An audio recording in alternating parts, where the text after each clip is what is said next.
Hello and a warm Collisions YYC. Welcome to my two guests this morning. I love the show when I get to talk to two individuals, double the information, double the conversation. We've got Haney Cheema on one side, and yes, I'm looking at my screen, and we've got Bill Alston on the other side from ASCENT Consulting. So I'm going to dive right in. Bill, you've been in this game for 30 plus years with ASCENT. So let us into the tent. What's an ASCENT? What do you do? Who are you? What role do you play in the world? And and then we'll switch over to Haney because you guys have a really cool program is the main reason that I got introduced to you that we're going to talk about. So let's set the stage. Thank you, Tyler. ASCENT Consulting, yeah, we've been around. We're in our 31st year, which is amazing. We focus, and our main focus is oil and gas industry, Western Canada, obviously. Mm-hmm. Conventional more than anything else. We've been able to grow with our clients, support our clients. It's been a fun venture. We're a full service company, so whatever our clients need, we can support them. It is strong. I've got a strong team here, which makes my job really easy. The secret to good leadership is having good people, Bill. it is, and I really focused in on that. But I'd like to think we take it to the next level, where it's more the environment that we're actually working in. People like coming to work. We like having them here. I'm not going to say family, but people often use the word family, which is great. We get a lot of stuff done in very quick time.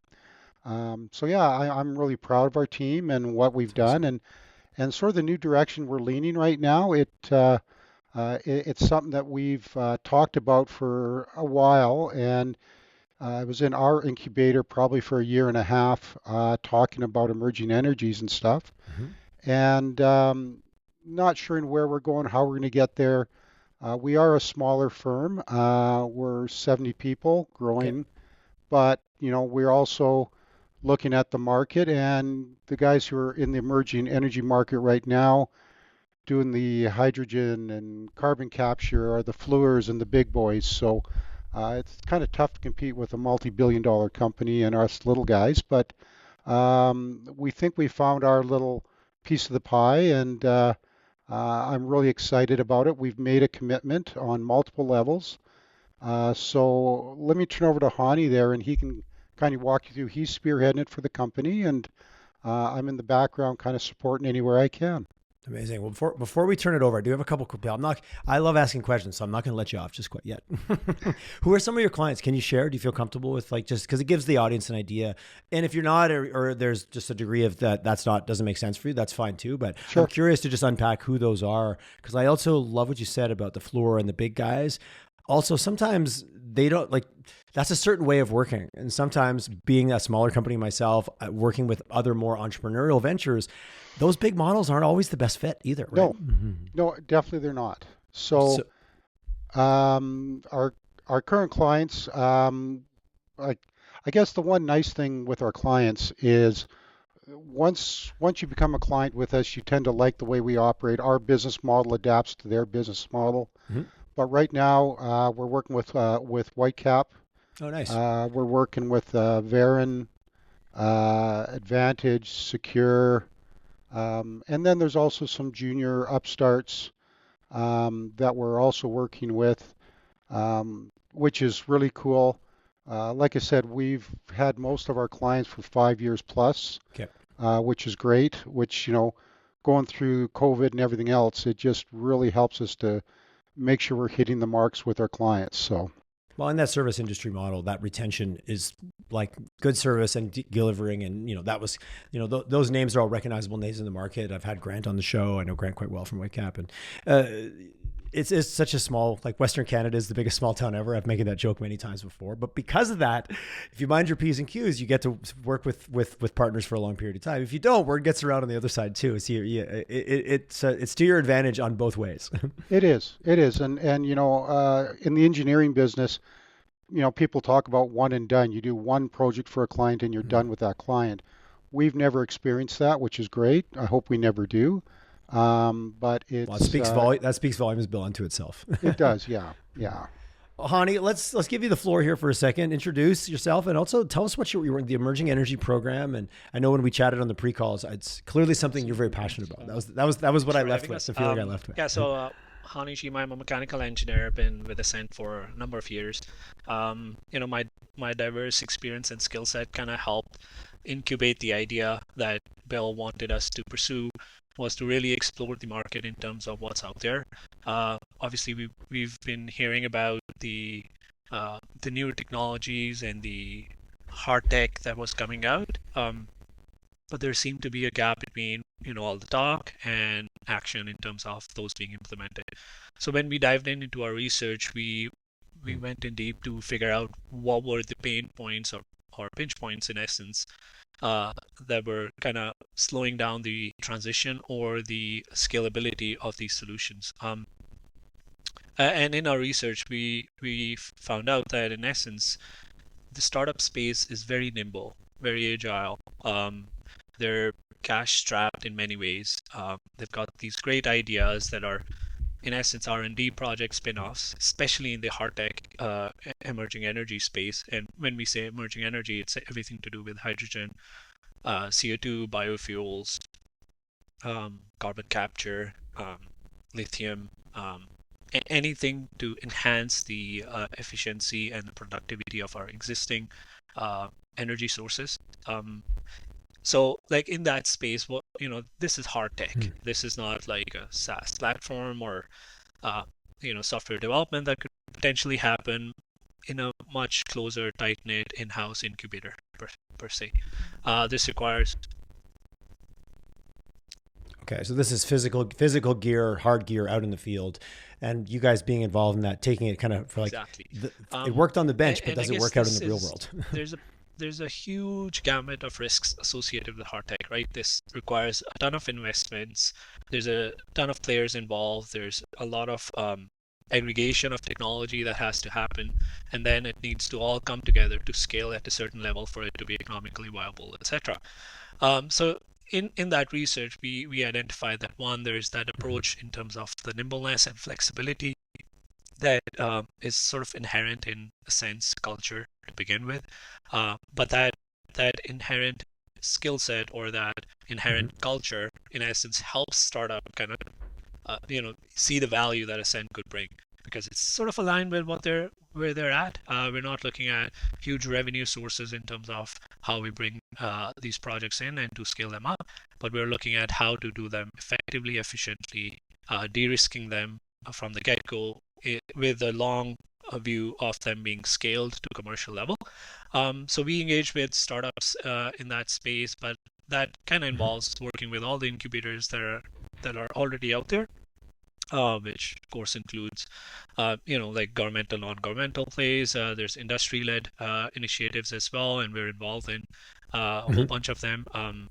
And yeah, like that sort of has helped us understand the marketplace, the opportunity out there, but it has also helped us, in essence, harness the skill set and the passion that most of our resources that have worked in the traditional energy space for a number of years, decades, right? But they're inherently innovators, right? They want to do new things, they want to contribute to the energy space, and this sort of helps channelize that. But at the same time, bring that value that they've acquired over the number of years servicing the traditional energy space to kind of harness it all together and help these initiatives scale up. So like we don't have a dedicated group per se who's just chasing this work per se, but there's folks that have been identified within the group that are eager to contribute to this space. So they're obviously we're going to continue servicing our clients, but also bring that value to startups. So that's one side of the business, right? So bring that value to startups to help them scale up, to help them get to where they want to get to in terms of that scalability. But on the other flip side, in essence, that research helped us uh, identify that there's a trust deficit and a lack of understanding of the opportunities out there on the producer side, on the existing industry corporate side. And with us kind of involved in this, we kind of see both sides of things, right? So we know the technology and the opportunity that it has. We also understand the risks profile of our clients and the problems they face, and we sort of come in between and sort of merge those opportunities together.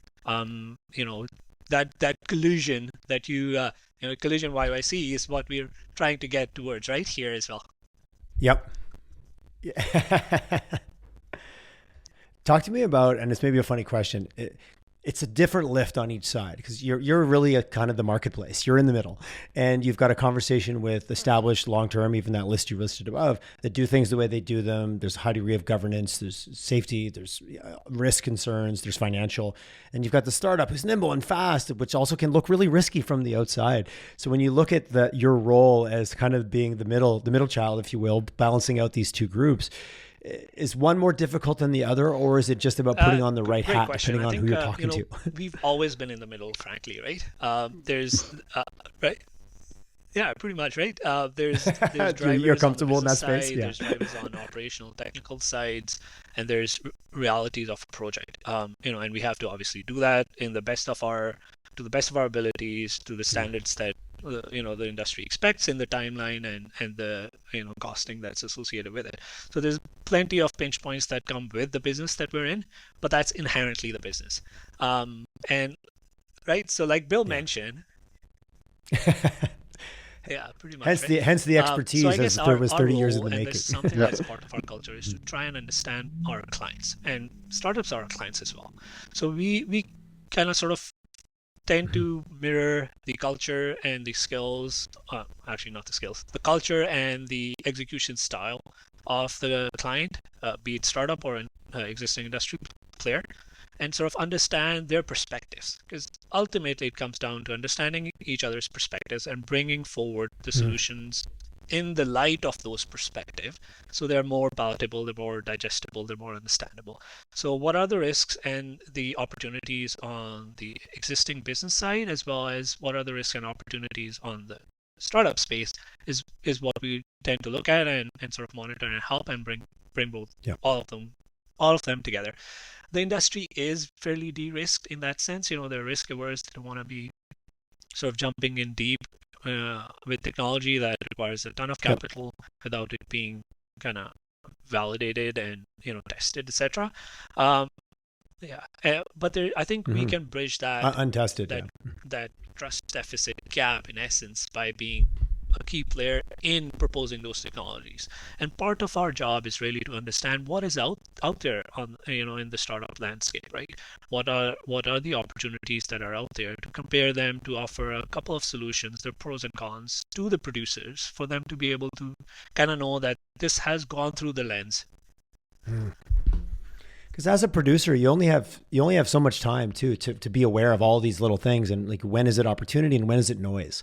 And as a producer, or as anyone running an operating organization, there's only so much bandwidth for that kind of new information, and there's so much noise coming at us, right? Every day on every news channel of like how this AI and that tech and this thing, and sometimes you tune it out as an operator because you're just too damn busy. Yeah, to call a spade, to cut everybody some slack. Just to add to what Haney was saying, adding new tech into the oil and gas industry is a little bit of a challenge. Not as much in the head offices, but when you get to the field level, operators like the way they've done it for 10 years, 20 years, trying to get them to buy in, and that's part of our job, is selling it to the operations people, and helping them with the technology and getting their heads wrapped around it.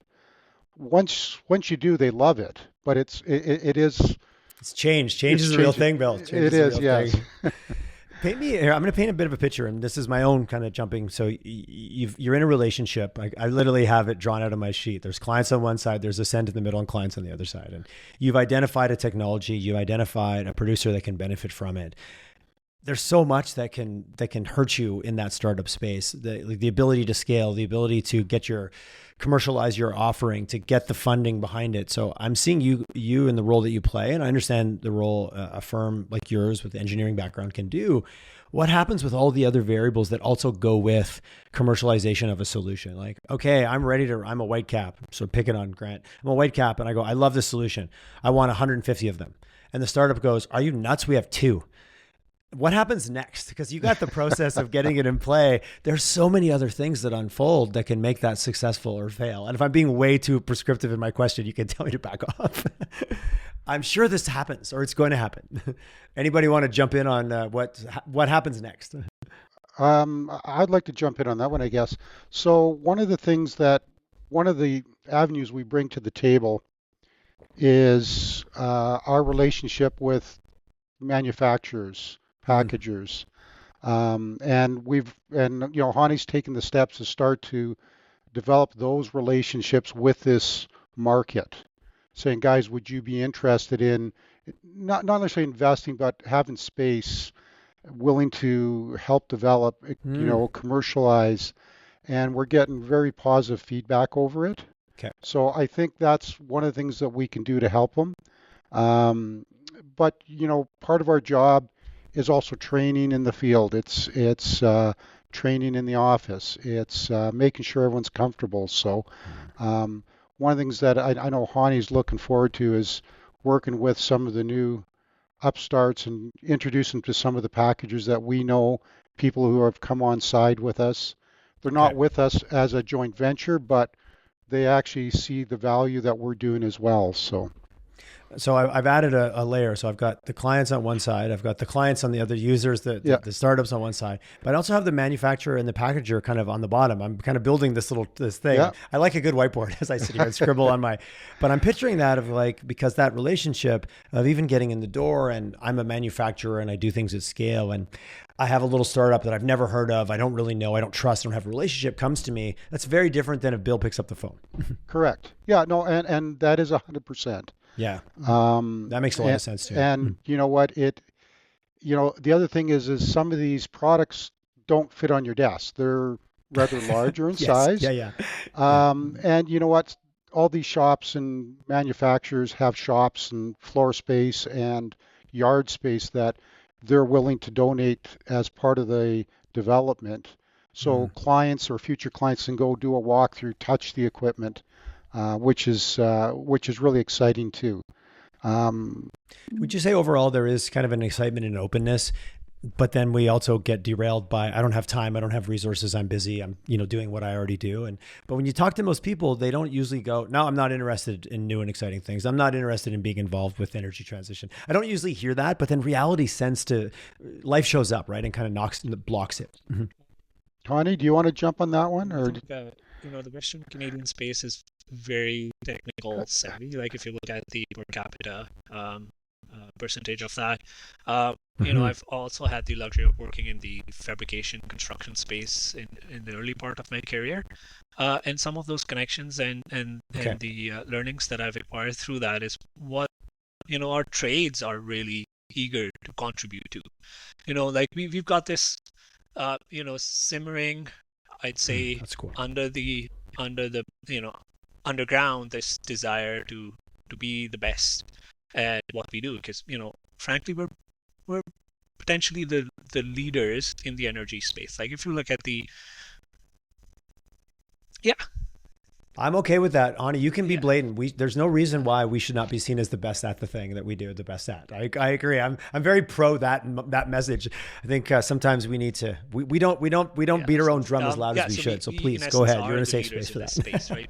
We all know it, and we've started in my interaction. I've started seeing the transition in the construction and the fabrication space as well, where new technology is Hmm. coming to the forefront, right? Like Canada has got this luxury of bringing in skills and technical know-hows and individuals from across the world, and those ideas come in. They're sort of incubated locally Yeah. to see what's going to work in the industry. They're de-risked to a large extent as well, because we are those type of individuals. But we started to seeing this like entrepreneurial drive where newer ideas are being pushed forward and trialed, right? Look at SAGD that the industry developed, right? We are leaders in terms of developing newer technologies to service the sector, Hmm. and that's something that I've started seeing spread around in the trades business as well, in construction and fabrication side of things. That's Yeah, really so encouraging. I That's think great. I'm really happy to hear that. That's awesome. Because you're right. It is it's such an yeah, and I integrated think approach, right? There's what many this players at the table. the short term changes that are happening at a macro level is kind of helping do is help filter through those ideas and really look at what are economically viable to be scaled, right? So service providers are doing that, like ourselves. Construction and fabrication companies are looking at that for themselves, like thinking through, well, these are newer technologies. This is what's working. This is how efficient they are. This is how we can scale them up. Now is the time to do that. So we were kind of walking into a new, the newer century per se, like, in the, because we frankly feel that the next quarter of this century is going to be a huge transition, right? It's not going to be complete transition the way, the media has sold that to us, right? It'll be a hybrid, incremental. Yeah. Well, yes. Let's take a balance between reality and media rhetoric. So let's be clear on that. Yes, absolutely. We're in a world that demands more energy, not less. So we need to be very cautious. We're not cautious, but very deliberate of how we expand. And it's an abundance mindset around energy, not turning one off and turning one on exclusively. Absolutely. I think that's the luxury the media gets to talk about. The energy industry is fairly strong. The entrepreneurial drive is there. The technical skill set, the desire to contribute, and then these folks like even yourselves, right? Like you're a key integral part of this energy transition space and the entrepreneurial space where these ideas are being shared, where folks that have these desires to contribute are putting forth their views, and from those I think these new relationships are formed, and through those relationships the transition will happen, and that transition is going to be maximizing the potential of our existing energy play, adding on the newer technologies to the play. Because ultimately we got to look at, yes, we're an export-driven, resource-driven province, right? And we're always going to be that. But we could also be the leader of technical skill set exporters, right? Newer technology in the emerging energy space exporters, right? Because we've got the underpinnings of being able to be that.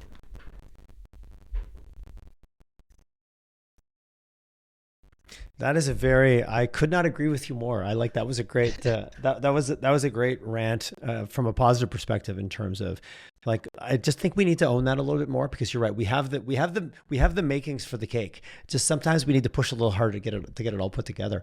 I'm curious on the startup side. I love everything you just said. I couldn't agree more. How do you get exposed to some of these newer technologies? Are you out there at the incubators and rubbing shoulders with the back of the napkin ideas, the people that are like looking to maybe have gone through and maybe believe they're on the verge of product market fit? Like, are you acting a little bit like a venture, like a PE venture, more of a venture backed, where you're out there looking at 200 opportunities a year? What does that look like for you in terms of like getting exposure? That's a full-time job in itself. Bill's been really helpful. Okay, all right, good. Really generous in terms of setting the business up from that perspective. So, like we incubate our ideas, we develop a hypothesis, and then we've deployed a business model that's aligned to that hypothesis once it's checked out. And so we've got a dedicated team of folks that are actually out there at the incubators, interacting with semi-governmental, governmental, excellent, facilitators, accelerators, dealing with, interacting with the industry. We've sponsored a few of them as well, and like directly interacting with startups as well, being at these conferences, these fundraising events, potentially dealing with VCs now to try and, because the if you look at the play out there, there's plenty of players who are contributing with their bit. We want to be a player as well, but we also want to stitch it all together for them, right? Because we feel that we're at really the faucet that's kind of I hear that, filtering through some of these opportunities through to actual productive outcomes, right? And for us to be able to do that, one, we need to remain technology agnostic. So we're not looking at investing in a startup and sort of diving into their IP and doing that research on their behalf and then owning a piece of it, because we want to frankly help the industry put forward those ideas and help all of them scale if they're all capable of scaling, because they're all needed to a certain extent, right? And then let the industry determine which of those opportunities suits their business needs, both economically, technically, and whatever their KPIs is. So we will remain technology agnostic in that sense. We want to be able to be aware of what's out there. And for that, yes, we've got dedicated resources who are out there doing that work for us. I appreciate the clarity though. There's a big difference than, Bill, you wake up and say, oh, I want to get into the space and I want to invest in a few startups versus no, we want to be the integrator that can help almost be the translator between the startup, the manufacturing and the packaging space with the end users, the clients, the groups that are going to be out there in the field. Those are two very different kind of thesis statements in terms of like, yeah, I want to play the startup game and go all in on a couple of technologies versus we want to be part of the catalyst to unify all of that. So Bill, was that a moment in your journey to decide the next direction of the business? Or was it always, no, we're sticking to our roots, which is what ASCENT's been doing for 30 years. One probably kind of made more sense than the other. So we spent a lot of time talking about how to approach direction we want to go. And, the people that are working on these ideas, developing them, whether in the lab, whether in different spaces, and a lot of university, a lot of PhDs, these are very smart people. And for us to come tell them how to do their job or get involved in their job, I don't think that's really our business model. Yep. But might not land that well either. No. But we do know how to put a black box into a producer's operation. Into a much bigger black box. Exactly. And then make it a whole series of boxes that does exactly what it needs to do. Yeah, and that's I like that. That's our expertise. And whether it's a regulatory issue, whether it's a fabrication issue, construction issue, operability of the product, we can bring our insights to the table. And the other thing is, being in businesses for over 30 years, we have a lot of contacts. We have people we can introduce them to, and we can get them in a door that they would never get in or take forever to get in. You have trust, Bill, and the value of trust in a relationship is like, well, there isn't any relationship without trust.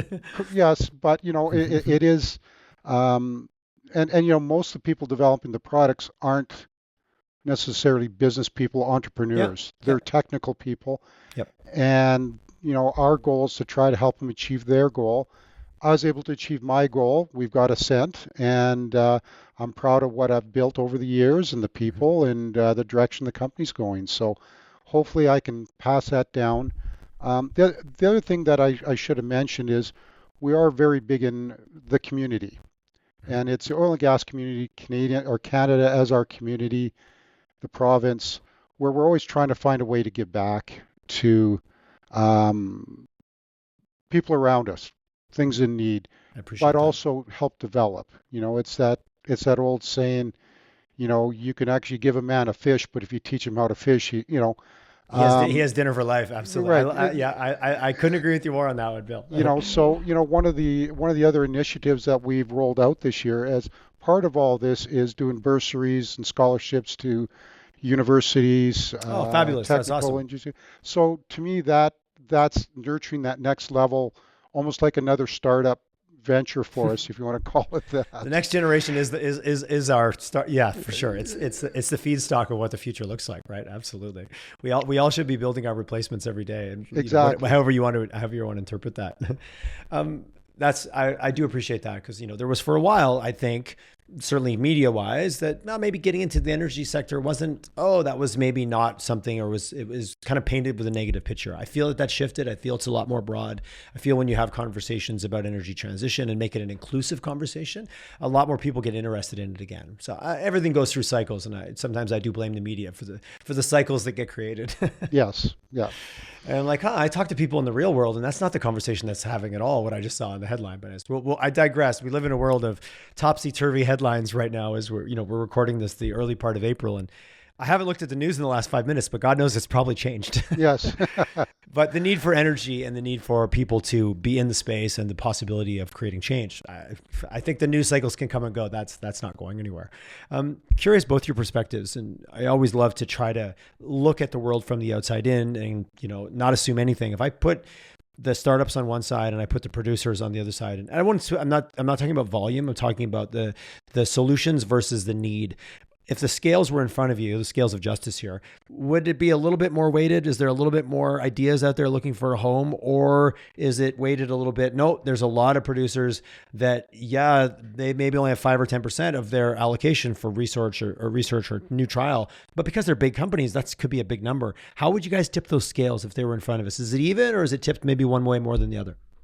I'll let you both answer separately. I'd like to separate you now to answer these questions. Haney, what do you think?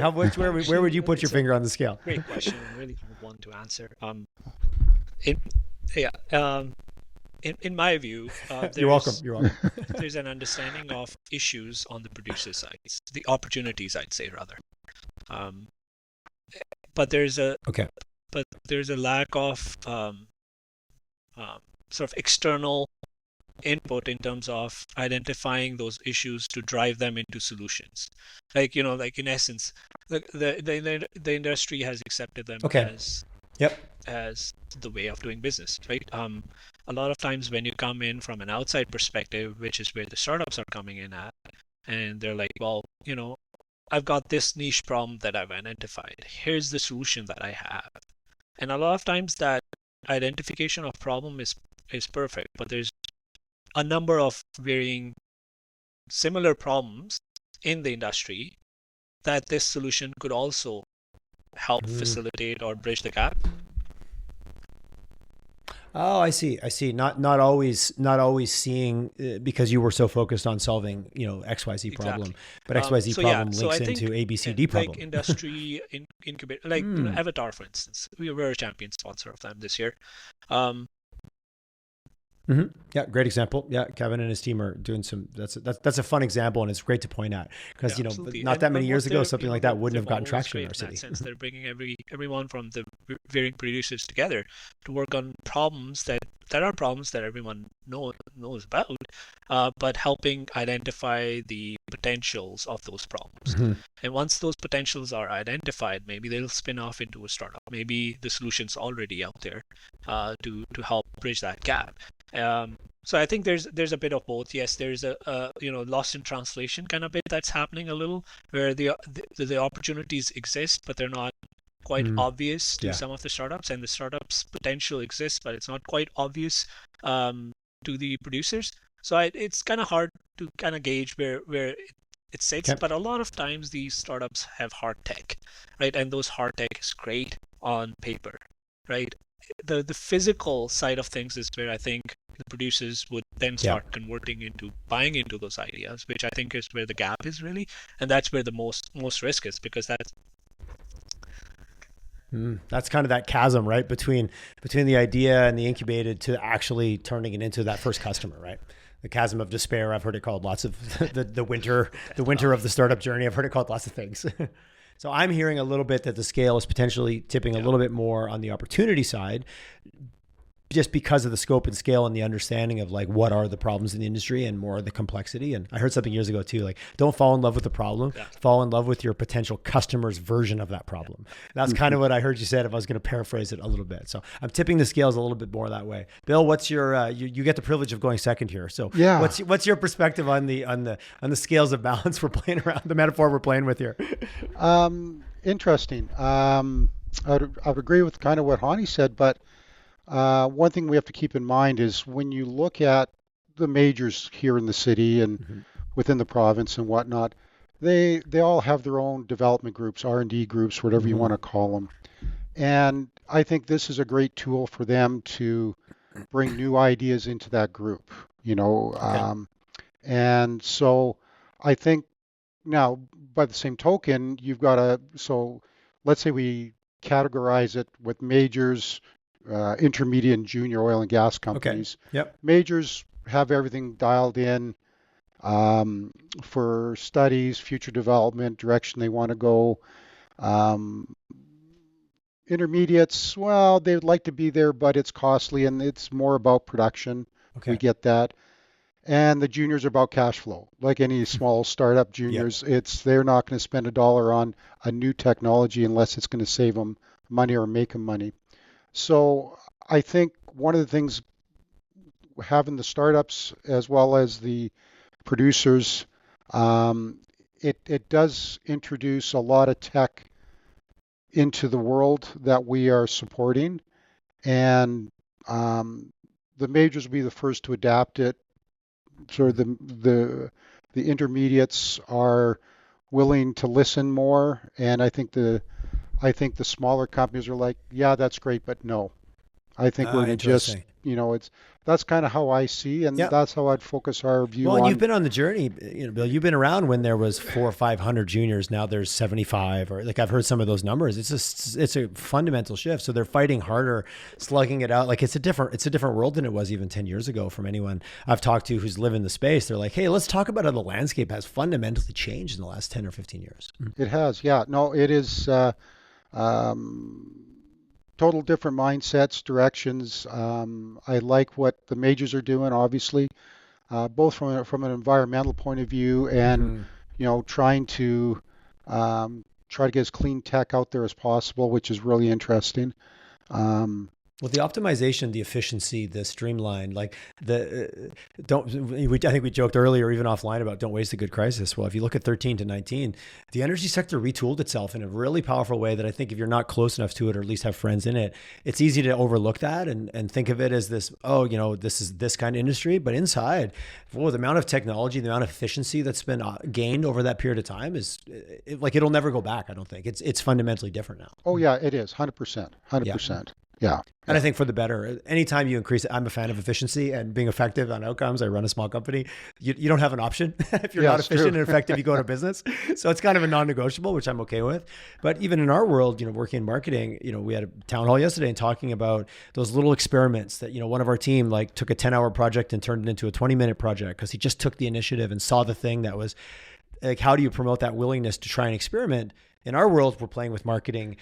You're playing with large capital projects. You're playing with high risk, life and death and environment. So I do appreciate like that the test and learns. You have to be very disciplined around that too, right? Oh, There's no joking around. absolutely. Part of our roles as engineers is public safety. Yeah. Yes. And that's always front and center when we're looking at stuff. Yeah, you can make it work, but someone might get hurt. Well, you all Yeah, wear the ring because the bridge fell down, right? Is that right, yeah? exactly, Yes. I exactly. think anybody who knows any engineer knows the little ring story. I probably bastardized it there. I apologize. No, no, I'll no, get that, some hate mail from the engineers after. Tyler, no, you got it no. wrong. You didn't get it right, Tyler. So no. Engineers take their facts very seriously, Bill. I'm aware of this. But to your point, if something goes wrong, people can get hurt. So there is a seriousness to it, and that's why I really, really love when I heard your story initially, the 31 years of experience, and then you as the founder, as the principal, going, okay, I want to be part of this, but what are we the best at, and how can we deliver value? And then bringing members of the team in like Haney to lead that and take that charge. I think that's the point about we're not throwing out what we used to do, we're building on it and we're growing on it, and that's where I think the media gets it wrong. This isn't a Yes, throw out and start over. This is an optimize and grow. And I think you guys, just talking to both of you, kind of epitomize that, or you're reflecting that back to me from the outside. yes, yeah. Thank you. Hani, going forward, what's kind of the next phase? We kind of talked about it, and the audience is, understanding what we're doing. If someone wants to get involved or they're excited to chat with you, is it at that phase where someone can just pick up the phone and call you? Or call someone on your team, perhaps. I recognize it's not, I'm pointing at you two. There's a bigger infrastructure behind the scenes, but would that be something Yeah, someone could do absolutely. after? I love giving We people something to do love after listening hearing to this. about what's out there. We are solution providers, so bring your problems to us, and we'll give you our perspective at no cost, really. And really, from my viewpoint, right? Like I this, appreciate the that. industry needs support and all hands on deck to move those ideas forward. And we think we're a small contributor to this space. So we'd love to play our part. Ultimately bridging that gap, right? That chasm of the valley of death, right? Bring those R&D projects. Yeah. Yes, whatever disparaging thing we want to use to call it, but I think every startup knows what it is because you hear about it. Like I had all kinds of support until all of a sudden I had to get my first customer, and then the kind of the infrastructure that was behind me kind of fell away. And I've heard that talked about, like it kind of gave me a false sense of how good it was going to be, and then it wasn't. And really it was hard. that would be like beyond hard. To our advantage, anyways. Because I guess the idea for within ASCENT is that the more aware we are of what's out there, the better solutions we can propose, and the better view at a macro level we can have of where technology is heading. But the one key element, I guess, and Bill sort of touched on it as well, is that economics is really what drives a lot of this, right?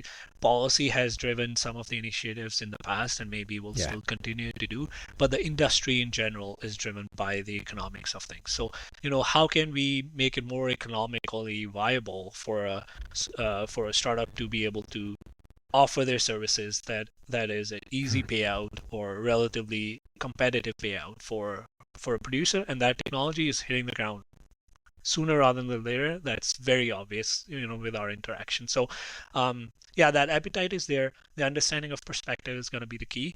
And we would love to share our perspective of how, how we can offer solutions or provide input to startups and what they're doing. So, happy to contribute. I appreciate that. I love the willingness to just have a conversation as well. Bill, 31 years in this space. We have turmoil in the world, in the markets. Yes. Curious if you're seeing anything. And I'm involved with an executive group, so I was chatting with them this week, and everybody's aware and everyone's a little bit fearful, but yet things are still seeming to move forward. Have you hinted, or what's your sense of the sector right now? Are you seeing people pulling projects a little bit tighter, or are we just kind of waiting to see what happens in the next 5 minutes? Got any optics? This is a crystal ball question as well. As you've been on a lot of ups and downs in 31 years in the energy sector. Curious what you're seeing going on these days. Any insights or just personal POV? To answer the question, I guess we haven't seen any necessary pullbacks, but we've seen things delayed, and I think it's all driven by the Canadian election here. What's going to happen? What's going to happen after that? That's what's going to really get interesting. And on both sides. I'm not saying if the Conservatives win, it's going to be great. If the Liberals win, it's going to be death for everyone here in Alberta. But either way, there's going to be challenges provincially with the federal government, obviously. Everyone has an idea of the directions we should go.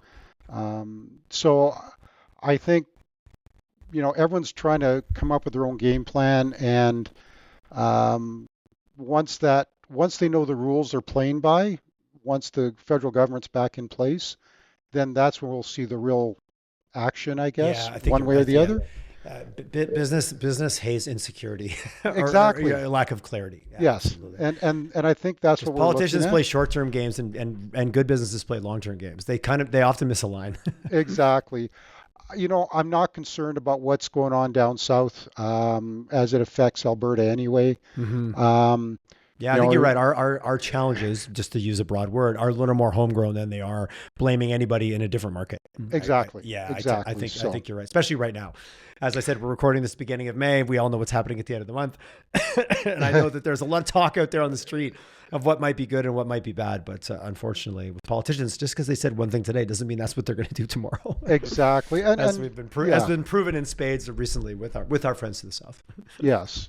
So, so no, I'm very optimistic person. So I'm looking at, I have a glass half full, not half empty. And Touche. And I think the industry is going to figure out their place, and we're going to move forward. I think it's going to be a great 4 to 5 years for the oil and gas industry.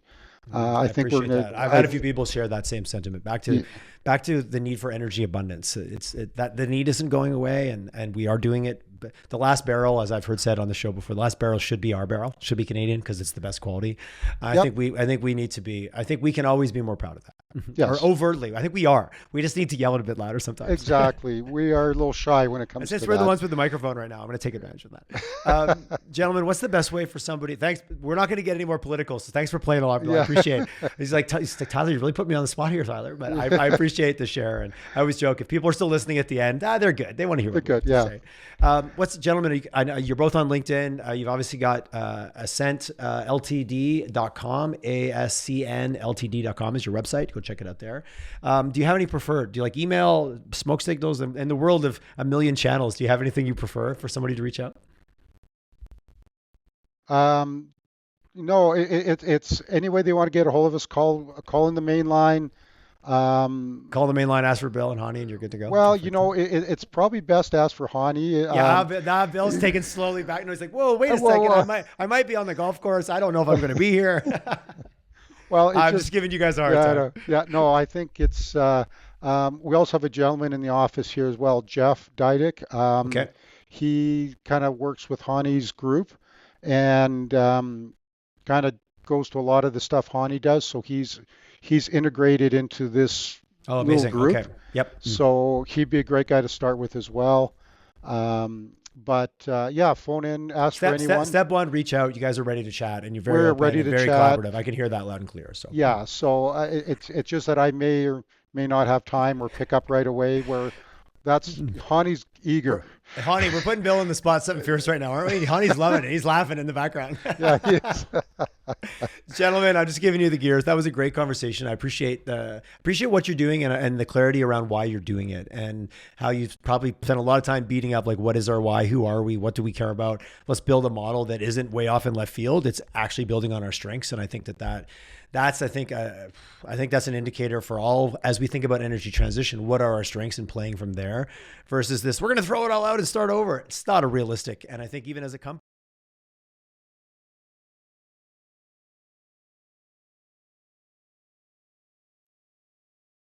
Thank you. Yeah. No. Thanks, Tyler.